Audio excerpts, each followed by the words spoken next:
स्वामी विवेकानंद की जयंती पूरी दुनिया में 12 जनवरी को मनाई जाती है। भारत में इस दिन को राष्ट्रीय युवा दिवस के रूप में मनाया जाता है। साल 1984 में भारत सरकार ने यह निर्णय लिया ताकि युवाओं को स्वामी जी की शिक्षाओं से प्रेरणा मिले।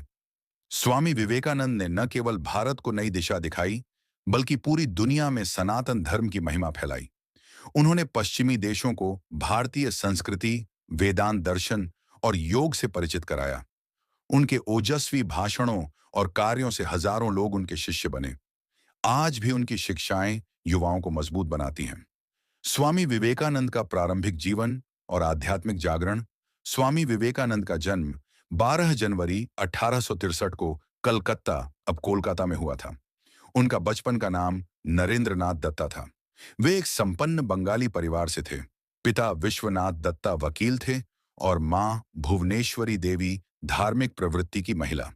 नरेंद्र बचपन से ही बुद्धिमान, निडर और जिज्ञासु थे। वे पढ़ाई में तेज थे और खेलकूद में भी आगे, लेकिन उनका मन हमेशा बड़े सवालों में उलझा रहता। ईश्वर कहाँ है? जीवन का उद्देश्य क्या है? युवावस्था में नरेंद्र ब्रह्म समाज से जुड़े, जहां एकेश्वरवाद की बात होती थी, लेकिन उन्हें संतुष्टि नहीं मिली। 1881 से 82 में उनकी मुलाकात श्री रामकृष्ण परमहंस से हुई। रामकृष्ण एक सरल संत थे जो दक्षिणेश्वर काली मंदिर में रहते थे। नरेंद्र पहले तो उनके विचारों से असहमत थे, लेकिन रामकृष्ण की दिव्य अनुभूति ने उन्हें प्रभावित किया। रामकृष्ण ने कहा, ईश्वर को देखा जा सकता है जैसे मैं तुम्हें देख रहा हूं। धीरे धीरे नरेंद्र उनके शिष्य बन गए।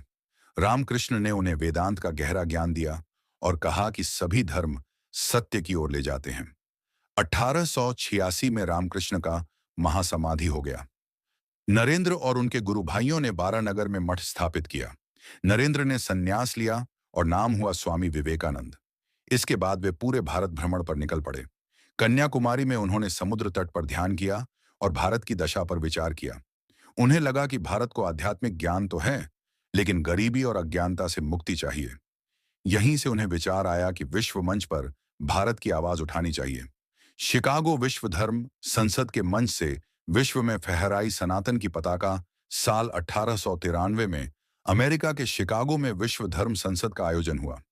यह पहला मौका था जब दुनिया के सभी प्रमुख धर्मों के प्रतिनिधि एक मंच पर आए।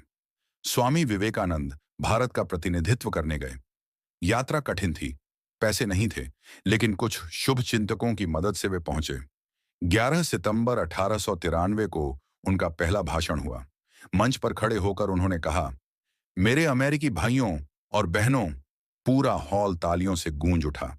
उन्होंने हिंदू धर्म की उदारता बताई, सभी धर्मों का सम्मान, संप्रदायवाद का विरोध, और कहा कि जैसे नदियां अलग अलग रास्तों से समुद्र में मिलती हैं, वैसे ही सभी धर्म ईश्वर तक पहुंचाते हैं। उन्होंने सहिष्णुता की बात की और कहा कि हिंदू धर्म कभी दूसरे धर्मों को नष्ट करने की बात नहीं करता। यह भाषण इतना प्रभावशाली था कि अखबारों ने उन्हें साइक्लोन मॉन्क कहा। स्वामी जी ने कई भाषण दिए और वेदांत दर्शन समझाया। पश्चिमी लोग पहली बार भारतीय आध्यात्म को वैज्ञानिक और तार्किक रूप में सुन रहे थे। इससे सनातन धर्म की पताका पूरी दुनिया में लहरा गई। पश्चिम में भारतीय संस्कृति की स्थापना। शिकागो के बाद स्वामी विवेकानंद अमेरिका और यूरोप में कई वर्ष रहे। उन्होंने हजारों व्याख्यान दिए। न्यूयॉर्क में वेदांत सोसाइटी स्थापित की, योग और ध्यान की क्लासें शुरू की। पश्चिमी लोग योग को केवल शारीरिक व्यायाम समझते थे, लेकिन स्वामी जी ने बताया कि यह मन की शुद्धि और ईश्वर प्राप्ति का मार्ग है। स्वामी विवेकानंद ने राजयोग, कर्मयोग, भक्ति योग और ज्ञान योग की किताबें लिखी। इनसे वेदांत दर्शन पश्चिम में घर घर पहुंचा। अमेरिका में कई वेदांत केंद्र खुले। इंग्लैंड में भी उन्होंने व्याख्यान दिए। पश्चिमी बुद्धिजीवी हैरान थे कि एक युवा भारतीय सन्यासी इतना गहरा ज्ञान कैसे रखता है। स्वामी जी ने भारतीय संस्कृति की महानता बताई, त्याग, सेवा, एकता। उन्होंने गीता और उपनिषदों को सरल भाषा में समझाया। इससे पश्चिम में भारतीयता का सम्मान बढ़ा। स्वामी विवेकानंद को चाहने लगे। पश्चिमी दुनिया के विद्वान स्वामी विवेकानंद की वाणी और व्यक्तित्व इतना आकर्षक था कि हजारों लोग उनके मुरीद हो गए। भारत में उनके गुरु भाई जैसे स्वामी ब्रह्मानंद, स्वामी तुरायानंद उनके साथी बने, लेकिन पश्चिम में भी कई शिष्य बने। सबसे प्रसिद्ध हैं मार्गरेट नोबल, जो सिस्टर निवेदिता बनी। मार्गरेट आयरिश मूल की थीं, लंदन में स्वामी जी से मिली। उनके विचारों से इतनी प्रभावित हुईं कि भारत आ गईं और शिक्षा और सेवा कार्य में लग गईं। उन्होंने कलकत्ता में लड़कियों का स्कूल खोला। अमेरिका में कई महिलाएं और पुरुष उनके शिष्य बने, जैसे मैरी हेल, सराह बुलादी। स्वामी जी महिलाओं की शिक्षा और सम्मान पर बहुत जोर देते थे।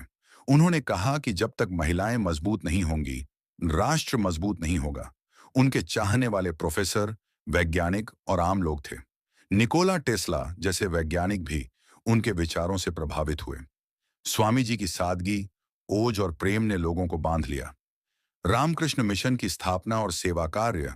साल 1897 में स्वामी विवेकानंद जी भारत लौटे। लाखों लोगों ने उनका स्वागत किया। उन्होंने रामकृष्ण मिशन की स्थापना की। इसका उद्देश्य था आत्मा की खोज और दूसरों की सेवा। उनका सूत्र था शिव ज्ञान में जीव सेवा। मिशन ने शिक्षा, स्वास्थ्य और आपदा राहत में काम शुरू किया। आज दुनिया भर में इसके केंद्र हैं। भारत के राष्ट्रवाद को दिखाई रहा स्वामी विवेकानंद ने भारत को गुलामी की नींद से जगाया। उन्होंने कहा, उठो, जागो और